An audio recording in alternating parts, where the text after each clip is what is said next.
নমস্কার। আরও একবার সবাইকে স্বাগত জানাচ্ছি। আমি জ্যোতিষাচার্য, সংখ্যাতত্ত্ব এবং বাস্তু বিশেষজ্ঞ বরুণ অধিকারী। আজ আলোচনা করব আপনাদের বাড়িতে বেডরুম কোথায় হওয়া উচিত আর কোথায় বেডরুম হলে জীবনে প্রবলেম চলে আসে। তো বেডরুম নিয়ে সমস্ত কিছু A to Z আলোচনা করব। তো সম্পূর্ণ ভিডিওটি অবশ্যই দেখবেন। আলোচনা যদি ভালো লাগে লাইক, কমেন্ট এবং শেয়ার করতে পারেন। আমার সাথে যারা পার্সোনালি যোগাযোগ করতে চাইছেন, ভিডিও ডেসক্রিপশনে এবং ইন্ট্রোতেও নাম্বার দেওয়া আছে, আপনারা ফোন করে কিংবা হোয়াটসঅ্যাপের মাধ্যমে যোগাযোগ করতে পারেন। আর আপনি যদি একজন নতুন দর্শক হয়ে থাকেন, এটাই সব থেকে ভালো সময় চ্যানেলটিকে সাবস্ক্রাইব করে নেওয়ার জন্য। তো বেডরুম কোথায় হওয়া উচিত সেটা পরে আলোচনা করছি। তার আগে আলোচনা করব কোথায় বেডরুম হওয়া সব থেকে খারাপ। এমন 5টি দিক রয়েছে যে দিকগুলোতে আপনাদের বাড়ির বেডরুম যদি চলে আসে সেক্ষেত্রে কিন্তু আপনাদের জীবনে প্রবলেম আসবে। তার জন্য 4টি দিক নয়, 16টি দিকের কনসেপ্ট কিন্তু আপনাদের মধ্যে থাকতে হবে। অর্থাৎ আপনার বাড়িকে 16টি ভাগে ভাগ করে প্রতিটা দিককে বিচার করে দেখতে হবে যে আপনার বাড়ির বেডরুম কোন দিকে আসছে। তো এই 16টি ভাগের মধ্যে প্রথম যে ভাগটা খারাপ বলে মনে করা হয় সেটি হচ্ছে সাউথ ওয়েস্ট। আপনার বাড়ির একদম মিডলে দাঁড়িয়ে আপনি যদি কম্পাসকে অন করেন সেক্ষেত্রে আপনি দেখতে পাবেন যে আপনার বাড়ির যে সাউথের একদম পরের যে অংশটা সেটাই হচ্ছে সাউথ ওয়েস্ট। অর্থাৎ এখানে সাউথ এবং সাউথ ওয়েস্টের মাঝে যে অংশটা সেটাই হচ্ছে সাউথ ওয়েস্ট, যাকে বলা হয় দক্ষিণী নৈঋত্য। এই জোনের মধ্যে যদি আপনার বেডরুম আসে সেক্ষেত্রে কিন্তু প্রবলেম আসে। সেক্ষেত্রে পাচনতন্ত্রের প্রবলেম চলে আসে, ওয়েস্টেজ বেশি হয় আর কল্পনা শক্তিও কিন্তু একদম হ্রাস পায়।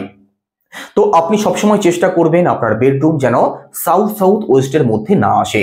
এমন অনেকেই আছেন, এমন অনেকেরই বেডরুম রয়েছে যাদের বেডরুম সাউথ ওয়েস্টের মধ্যেও পড়ছে, আবার সাউথ ওয়েস্টের মধ্যেও পড়ছে। তাদেরকে বলবো যে আপনার বেড এমনভাবে সেট করুন যে আপনি শোয়ার সময় যেন আপনার মাথাটা সাউথ ওয়েস্টের মধ্যেই থাকে, নাকি সাউথ ওয়েস্টের মধ্যে। একই সাথে পরের যে দিকটাতে বেডরুম হওয়া উচিত নয় সেটা হচ্ছে ওয়েস্ট নর্থ ওয়েস্ট কিভাবে বুঝবেন? এখানে ছবিতে আপনারা বুঝতে পারছেন যে একদম ওয়েস্টের পরেই আসে ওয়েস্ট নর্থ ওয়েস্টে বেডরুম হওয়া কিন্তু একদমই শুভ নয়।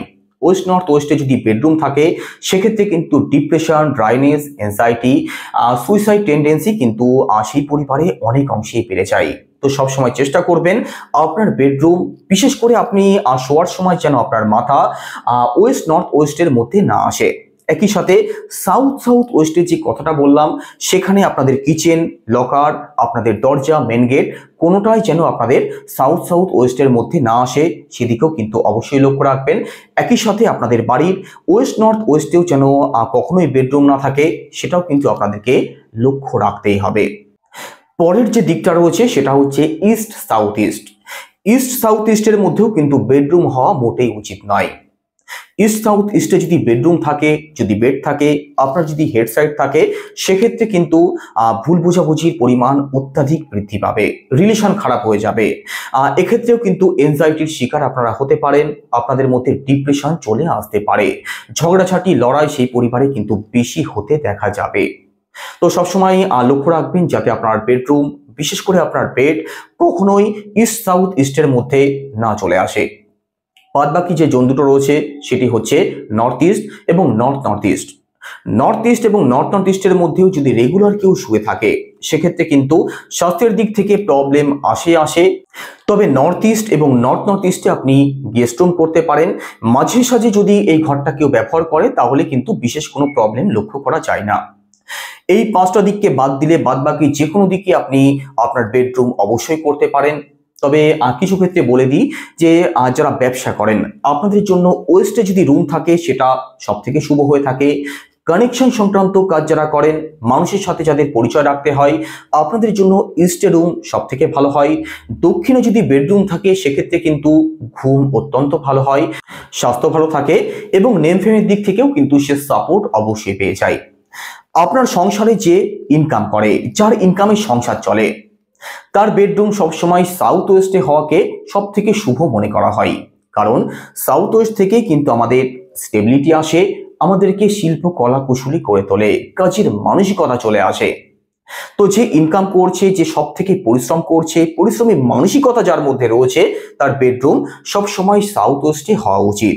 তাহলে সে তার নিজের কাজের প্রতি আরো বেশি স্টেবল হতে পারবে, সেই সম্ভাবনা কিন্তু অনেক অংশেই বৃদ্ধি পায়। তো বেডরুম কোথায় হওয়া উচিত, কোথায় না হওয়া উচিত, সমস্ত কিছু ডিটেলস আলোচনা করলাম।